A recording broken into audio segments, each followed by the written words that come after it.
Then I saw a new heaven and a new earth, for the first heaven and the first earth had passed away, and there was no longer any sea.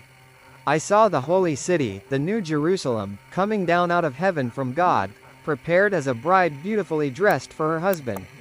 And I heard a loud voice from the throne saying, "Look! God's dwelling place is now among the people, and he will dwell with them. They will be his people, and God himself will be with them and be their God. He will wipe every tear from their eyes. There will be no more death, or mourning or crying or pain, for the old order of things has passed away." He who was seated on the throne said, "I am making everything new." Then he said, "Write this down, for these words are trustworthy and true." He said to me, "It is done. I am the Alpha and the Omega, the beginning and the end. To the thirsty I will give water without cost from the spring of the water of life. Those who are victorious will inherit all this, and I will be their God and they will be my children. But the cowardly, the unbelieving, the vile, the murderers, the sexually immoral, those who practice magic arts, the idolaters and all liars, they will be consigned to the fiery lake of burning sulfur. This is the second death. The new Jerusalem, the bride of the Lamb. One of the 7 angels who had the 7 bowls full of the 7 last plagues came and said to me, "Come, I will show you the bride, the wife of the Lamb." And he carried me away in the Spirit to a mountain great and high, and showed me the holy city, Jerusalem, coming down out of heaven from God. It shone with the glory of God, and its brilliance was like that of a very precious jewel, like a jasper, clear as crystal. It had a great, high wall with 12 gates, and with 12 angels at the gates. On the gates were written the names of the 12 tribes of Israel. There were 3 gates on the east, 3 on the north, 3 on the south and 3 on the west.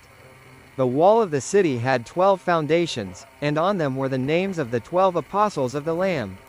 The angel who talked with me had a measuring rod of gold to measure the city, its gates and its walls. The city was laid out like a square, as long as it was wide.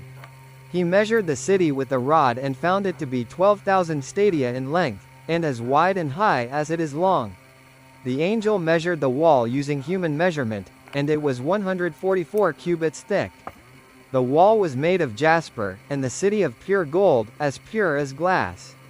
The foundations of the city walls were decorated with every kind of precious stone.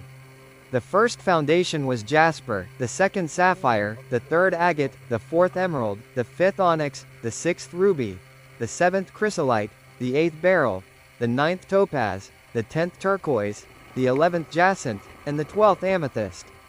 The 12 gates were 12 pearls, each gate made of a single pearl. The great street of the city was of gold, as pure as transparent glass. I did not see a temple in the city, because the Lord God Almighty and the Lamb are its temple.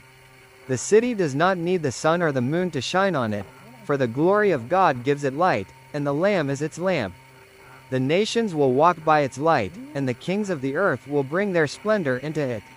On no day will its gates ever be shut, for there will be no night there.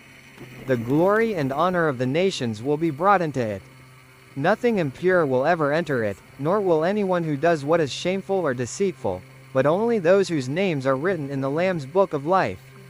Then the angel showed me the river of the water of life, as clear as crystal, flowing from the throne of God and of the Lamb down the middle of the great street of the city. On each side of the river stood the tree of life, bearing 12 crops of fruit, yielding its fruit every month. And the leaves of the tree are for the healing of the nations. No longer will there be any curse.